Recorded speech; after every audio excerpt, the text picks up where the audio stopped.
ये ऐसी बहुत बड़ी अड़चने चल रही है कि एक वहाँ के जो राज्यसभा के सांसद है उनको डेप्यूटी सीएम बनाकर केजरीवाल जी को वहाँ अकोमोडेट किया जा सकता है। देखिए, बड़ा सवाल ये आता है कि केजरीवाल जी किस इश्यू पर राजनीति में आए थे, और मैं दावे से कह सकता हूँ कि केजरीवाल जी के पीछे उस समय भारतीय जनता पार्टी का हाथ था। इंडिया अगेंस्ट करप्शन की जो ड्राइव थी वो कहीं ना कहीं इंडिया अगेंस्ट कांग्रेस की ड्राइव थी। इसमें केवल और केवल कांग्रेस के नेताओं को चिन्हित करके उनके ऊपर बड़े बड़े इल्जाम लगाए थे, और सब इल्जामों का जो कारण था वो सीएजी की रिपोर्ट थी। और अब जिस तरीके से सीएजी की रिपोर्ट सामने आ रही है, ये बहुत चौंकाने वाली बात है कि 11 साल तक सीएजी की रिपोर्ट कभी भी केजरीवाल जी के टाइम पे टेबल नहीं हुई। केजरीवाल जी ने हमेशा सीएजी की रिपोर्ट को छुपाया, और इसी सीएजी की रिपोर्ट से निकलकर केजरीवाल जी दिल्ली के मुख्यमंत्री बने थे। एक ये भी जांच होनी चाहिए इंडिया अगेंस्ट करप्शन के समय जब केजरीवाल जी की फंडिंग होती थी, जब वो हजारों की तादाद में लोग आते थे, इसके पीछे क्या कोई बहुत बड़ी राजनीतिक दल का या किसी बाहर विदेशी ताकत का हाथ नहीं था? इसकी भी जांच होनी चाहिए। कौन वो सांसद है सीएम बनाया जा सकता है? देखिए, इतना मुश्किल तो गैस साफ करने के लिए भी नहीं है। थोड़ा होमवर्क आप भी कीजिए, थोड़ा मैंने भी करा है। लेकिन पंजाब एक्सेप्ट करेगा केजरीवाल को?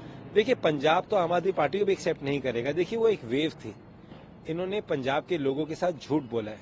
आज बात बात पे जब 2500 रुपए लोग कहते हैं, तो कभी देखिए 1100 रुपए तो उन्होंने पंजाब में भी वहां की महिलाओं को कहा था। जिस सरकार ने खुद अपने 1100 रुपए नहीं दिए पंजाब में, वो आज दिल्ली में किस अधिकार से 2500 की बात कर रही है? इस बीच आप देख रहे हैं कि चुनाव तस्वीरों पर इतनी राजनीति की वजह क्या है? देखिए, ऐसा मुद्दा बना दो कि मेन मुद्दा जो है भटक जाए।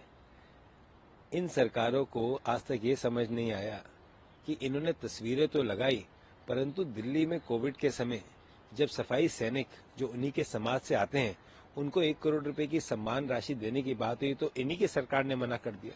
उस समय अतिशी जी ने क्यों नहीं कहा अरविंद केजरीवाल जी से?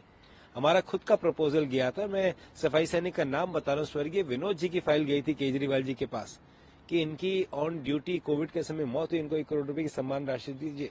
तो उनकी सरकार ने लिख के दिया था कि क्योंकि ये उस समय दिल्ली सरकार में काम नहीं कर रहा था, इसलिए इनको 1 करोड़ रुपए की सम्मान राशि नहीं दी जाएगी। तो इनको मुद्दा भटकाने का काम नहीं करना चाहिए, इनको हाउस में रह के उस बात का रिप्लाई करना चाहिए। आज पूरा देश ये देख रहा है कि शराब माफिया अरविंद केजरीवाल जी ने किस तरीके से शराब के पैसे के थ्रू गोवा में, दिल्ली में, पंजाब में चुनाव लड़ा, इसको इस बात का जवाब हाउस में देना चाहिए। लेकिन वो रिपोर्ट टेबल हुई है, तथ्य सामने आएंगे और भाजपा इन्हें छोड़ेगी नहीं।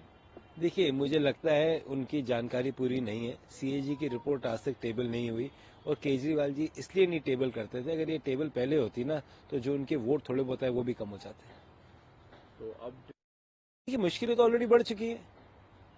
केजरीवाल जी की मुश्किलें इसलिए बढ़ चुकी है कि केजरीवाल जी का जो चेहरा वो सामने आ गया, परंतु ये देखना पड़ेगा कि 2012 में अरविंद केजरीवाल जी को कौन फंड करता था, इसकी भी जांच होनी चाहिए।